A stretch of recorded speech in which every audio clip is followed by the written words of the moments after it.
নাচে গানে আর আইপিএলে মেতে থাকিস না, এই জীবন তোর ফুরিয়ে গেলে ফিরে পাবি না, ওরে ফিরে পাবি না।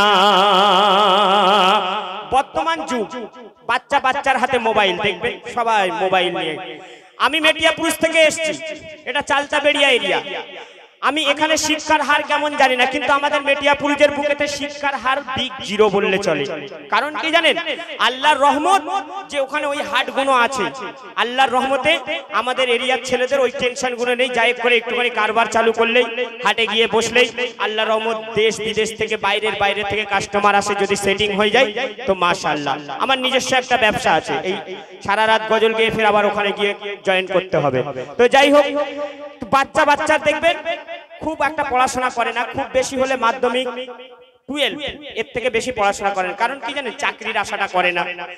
আর স্কুলটা ছাড়ে কিভাবে, শোনো, মা বাপের খুব লাডলা হয়।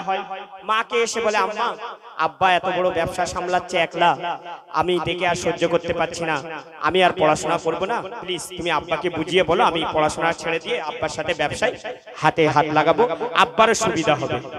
2-4 দিন মায়ের মাথায় হাত বুলিয়ে বলে, আচ্ছা আচ্ছা ছেড়ে দে। মা ঠিক এইভাবে বলে, আমাদের মেটিয়াপুরে ঠিক এই একদম সেম কেস হয় এইগুলো। আচ্ছা যা ছেড়ে দে, তুই স্কুল ছেড়ে দে। তারপরে 2-4 দিন হয়তো বাপের সাথে খুব ভালো মন দিয়ে কাজটা করলো। 2-4 দিনের পর থেকে ছেলেকে আর খুঁজে পাওয়া যায়নি, খালি ফুটফাট করে মোবাইল নিয়ে বার হয়ে যাচ্ছে। বাপ তো মার উপরে রেগে ফায়ার হয়ে যায়। তুমি বললে তোমার ছেলেকে পড়াশোনাটা ছেড়িয়ে দিচ্ছে, ছেড়ে দাও, তোমার ব্যবসার সাথে হাতে হাত লাগাবে, সুবিধাটা হবে। দেখো তোমার ছেলে কোথায় ব্যবসায় হাত লাগাচ্ছে, কাজে হাত লাগাচ্ছে, সারা দিন খালি মোবাইল নিয়ে ফুটফাট করে বার হয়ে যাচ্ছে। ও আজকের বাড়িতে ফিরলে তুমি ওকে জিজ্ঞেস করবে ও কি চাই। বাড়িতে যখন ছেলে ফেরে রাত্রিরে, মা তখন বলে, বাবু পড়াশোনা তো তুমি ডগে তুলে দিলে, আমি তোমার আব্বার মাথায় হাত বুলিয়ে তোমার স্কুলটা ছাড়ালাম, আর কাজ কামটা মন দিয়ে 2-4 দিন করলে তারপরে ফুটফাট করে বার হয়ে যাচ্ছ। বাবু তোমার জন্য তোমার আব্বু আমাকে কথা শোনাচ্ছে, তুমি কি চাও ভালো করে খুলে বলো। ছেলের তখন উত্তর আসে, বাবা মা শুনতে চাও কি চাই? বলে হ্যাঁ। বলে প্রথমে তোমার বৌমা খুঁজে আনবো, তারপর সব হবে। বর্তমান যুগ, শুনুন একদম সত্যি। আর যখনই এই কথাটা বলে তখন মনে করে আমি রাজি করে নিচ্ছি বাপ মাকে। আর যেমন ছেলে হয় তেমনই একটা বান্ধবীও পাই, মেয়েও অপোজিটে থাকে, তাদের সাথে কথা হয়, সারা দিন ঘুরে ঘুরে কথা হয়। বলে আমি আমার মাকে বলে দিয়েছি, এবার আমাদের বিয়ের কাজটা তাহলে রেডি হয়ে গেছে, বিয়ে তাহলে হবে, তুমিও তোমার আব্বাকে বলো, মেয়েকে বলে। কিন্তু এই যেমন আর মেয়েরাও তো খুব চালাক, সে বলে সারা দিন তো খালি ঘুরে ঘুরে আমার সাথেই কথা বলে, বিয়ে করলে খাওয়াবে কি? তখন মেয়ে আর ছেলের কথা হচ্ছে, শুনুন অতি সুন্দর কথা। তুমি ঘুরে ঘুরে বেড়াও শুধু, মেয়ে ছেলেকে বলছে তুমি ঘুরে ঘুরে বেড়াও শুধু, বিয়ের পরে আমায় কি খাওয়াবে? তুমি ঘুরে ঘুরে বেড়াও শুধু, বিয়ের পর আমায় কি খাওয়াবে?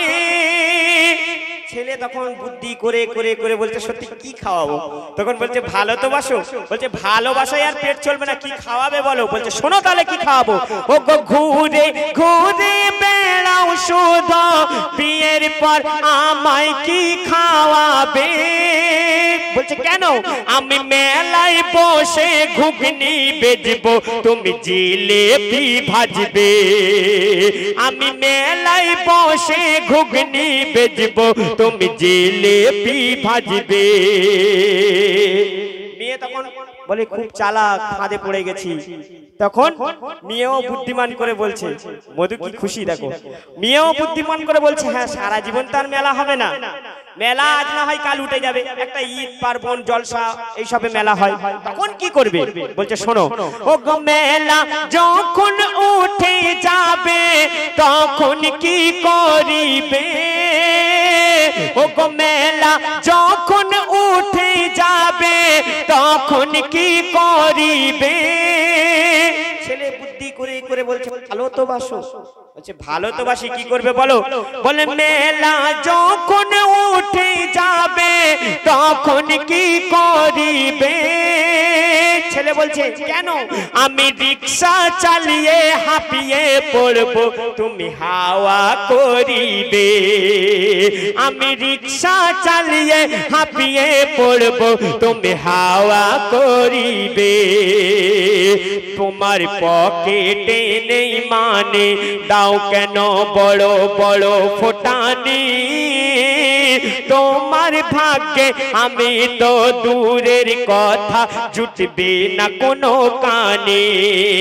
বেদিন হয়ে মুমিন তোরা ঘুরে বেড়াস না, থাকতে জীবন খোদার দ্বারে তওবা কর না, ওরে তওবা কর না।